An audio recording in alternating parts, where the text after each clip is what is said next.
ایک پروفیسر صاحب لکھتے ہیں کہ کافی عرصہ کی بات ہے کہ جب میں لیاقت میڈیکل کالج جام شیروں میں سروس کر رہا تھا تو وہاں لڑکوں نے سیرت النبی صلی اللہ علیہ وآلہ وسلم کانفرنس منعقد کرائی اور تمام اساتذہ کرام کو مدعو کیا۔ چنانچہ میں نے ڈاکٹر عنایت اللہ جوکھیو جو ہڈی جوڑ کے ماہر تھے کہ ہمراہ اس کانفرنس میں شرکت کی۔ اس نشست میں اسلامیات کے ایک لیکچرار نے حضور اقدس صلی اللہ علیہ وآلہ وسلم کی پرائیویٹ زندگی پر مفصل بیان کیا اور آپ کی ایک ایک شادی کی تفصیل بتائی کہ یہ شادی کیوں کی اور اس سے امت کو کیا فائدہ ہوا۔ یہ بیان اتنا مؤثر تھا کہ حاضرین مجلس نے اس کو بہت سرا۔ کانفرنس کے اختتام پر ہم دونوں جب جامشیروں سے حیدرآباد بذریعہ کار آ رہے تھے تو ڈاکٹر عنایت اللہ جوکھیو نے عجیب بات کی۔ اس نے کہا، آج رات میں دوبارہ مسلمان ہوا ہوں۔ میں نے تفصیل پوچھی تو انہوں نے بتایا کہ 8 سال قبل جب وہ FRCS کے لیے انگلستان گئے تو کراچی سے انگلستان کا سفر کافی لمبا تھا۔ ہوائی جہاز میں ایک ایئر ہوسٹس میرے ساتھ آ کر بیٹھ گئی۔ ایک دوسرے کے حالات سے آگاہی کے بعد اس عورت نے مجھ سے پوچھا کہ تمہارا مذہب کیا ہے؟ میں نے بتایا اسلام۔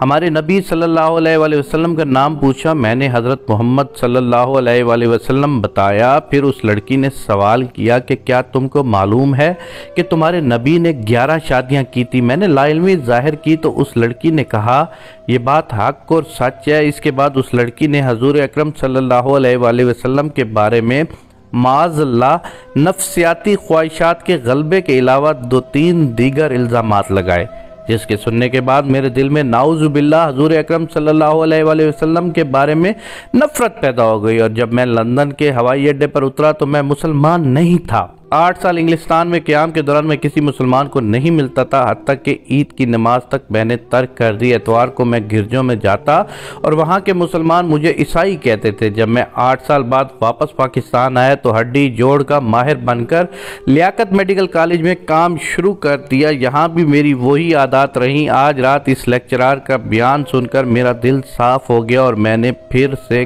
کلمہ پڑھا ہے۔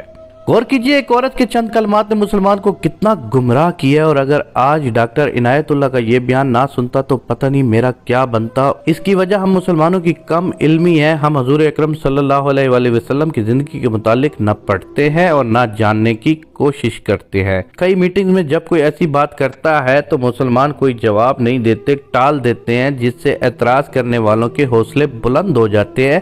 اس لیے بہت اہم ہے کہ ہم اس موضوع کا مطالعہ کریں اور موقع پر حقیقت لوگوں کو بتائیں۔ میں ایک دفعہ بہاولپور سے ملتان بذریعہ بس سفر کر رہا تھا۔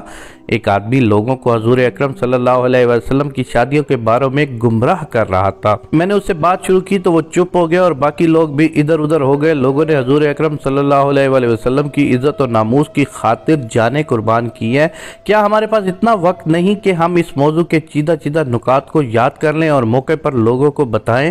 اس بات کا احساس مجھے ایک دوست ڈاکٹر نے دلایا جو انگلستان میں ہوتے ہیں اور یہاں ایک جماعت کے ساتھ آئے تھے۔ انگلستان میں ڈاکٹر صاحب کے کافی دوست دوسرے مذاہب سے تعلق رکھتے تھے، وہ ان کو اس موضوع پر صحیح معلومات فراہم کرتے رہتے ہیں۔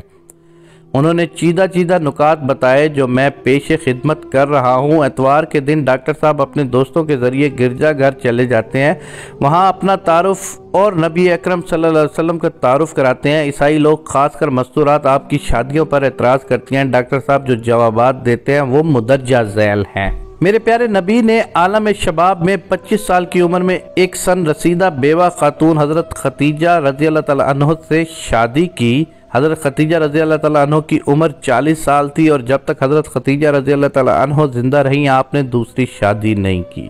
50 سال کی عمر تک آپ نے ایک بیوی پر قناعت کیا۔ اگر کسی شخص میں نفسانی خواہشات کا غلبہ ہو تو وہ عالم شباب کے 25 سال ایک بیوہ خاتون کے ساتھ گزارنے پر اکتفا نہیں کرتا۔ حضرت خدیجہ رضی اللہ تعالیٰ عنہ کی وفات کے بعد مختلف وجوہات کی بنا پر آپ صلی اللہ علیہ وآلہ وسلم نے نکاح کیے۔ پھر اسی مجمع سے ڈاکٹر صاحب نے سوال پوچھا کہ یہاں بہت سے نوجوان بیٹھے ہیں، آپ میں سے کون جوان ہے جو 40 سال کی بیوہ سے شادی کرے گا؟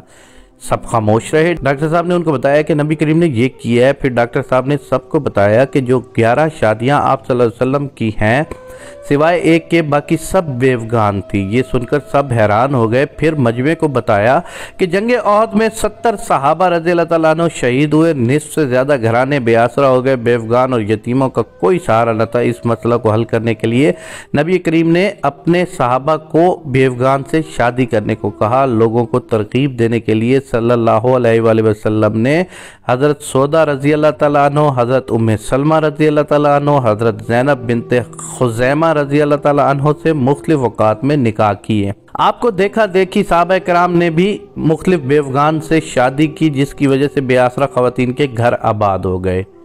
عرب میں کثرت ازواج کا رواج تھا۔ دوسری شادی کے ذریعے قبائل کو قریب لانا اور اسلام کے فروغ کا مقصد آپ کے پیش نظر تھا۔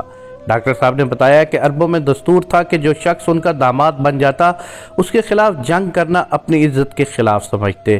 ابو سفیان رضی اللہ تعالیٰ عنہ اسلام لانے سے پہلے حضور اکرم کے شدید ترین مخالف تھے، مگر جب ان کی بیٹی ام حبیبہ رضی اللہ تعالیٰ عنہ سے حضور کا نکاح ہوا تو یہ دشمنی کم ہو گئی۔ ہوا یہ کہ ام حبیبہ رضی اللہ تعالیٰ عنہ شروع میں مسلمان ہو کر اپنے مسلمان شوہر کے ساتھ حبشہ ہجرت کر گئی، وہاں ان کا خاوند نصرانی ہو گیا۔ حضرت ام حبیبہ رضی اللہ تعالیٰ عنہ نے ان سے علیحدگی اختیار کی اور بہت مشکلات سے گھر پہنچی۔ حضور نے ان کی دل جوئی فرمائی اور بادشاہ حبشہ کے ذریعے ان سے نکاح کیا۔ حضرت جویریہ رضی اللہ تعالیٰ عنہ کا والد قبیلہ مستلق کا سردار تھا۔ یہ قبیلہ مکہ مکرمہ اور مدینہ منورہ کے درمیان رہتا تھا۔ حضور نے اس قبیلہ سے جہاد کیا اور ان کا سردار مارا گیا۔ حضرت جویریہ رضی اللہ تعالیٰ عنہ قید ہو کر ایک صحابی رضی اللہ تعالیٰ عنہ کے حصے میں آئیں۔ صحابہ کرام رضی اللہ تعالیٰ عنہ نے مشورہ کر کے سردار کی بیٹی کا نکاح حضور اکرم صلی اللہ علیہ وآلہ وسلم سے کروا دیا، اور اس نکاح کی برکت سے اس قبیلہ کے 100 گھرانے آزاد ہوئے اور سب کے سب مسلمان ہو گئے۔ خیبر کی لڑائی میں یہودی سردار کی بیٹی حضرت صفیہ رضی اللہ تعالیٰ عنہ قید ہو کر ایک صحابی رضی اللہ تعالیٰ عنہ کے حصے میں آئیں۔ صحابہ کرام رضی اللہ تعالیٰ عنہ نے مشورے سے ان کا نکاح حضور اکرم صلی اللہ علیہ وآلہ وسلم سے کرا دیا۔ اسی طرح میمونہ رضی اللہ تعالیٰ عنہ سے نکاح کی وجہ سے نجد کے علاقے میں اسلام پھیلا۔ ان شادیوں کا مقصد یہ بھی تھا کہ لوگ حضور اکرم صلی اللہ علیہ وآلہ وسلم کے قریب آ سکیں، اخلاق نبوی کا مشاہدہ کر سکیں تاکہ انہیں راہ ہدایت نصیب ہو۔ حضرت ماریہ رضی اللہ تعالیٰ عنہ سے نکاح بھی اسی سلسلہ کی کڑی تھا۔ آپ پہلی مسیح خاتون تھیں اور ان کا تعلق ایک شاہی خاندان سے تھا۔ ان کو بازطینی بادشاہ نے بطور ہدیہ کے آپ صلی اللہ علیہ وآلہ وسلم کی خدمت اقدس میں بھیجا تھا۔ حضرت زینب بنت حجج سے بھی حضور اکرم صلی اللہ علیہ وآلہ وسلم نے نکاح کیا۔ اپنا کلام جاری رکھتے ہوئے ڈاکٹر صاحب نے بتایا ہے کہ علوم اسلامیہ کا سرچشمہ قرآن پاک اور حضور اقدس کی سیرت پاک ہے۔ آپ کی سیرت پاک کا ہر ایک پہلو محفوظ کرنے کے لیے مردوں میں خاص کر اصحاب صفہ رضی اللہ تعالیٰ عنہ نے بڑھ چڑھ کر حصہ لیا۔ عورتوں میں اس کام کے لیے ایک جماعت کی ضرورت تھی۔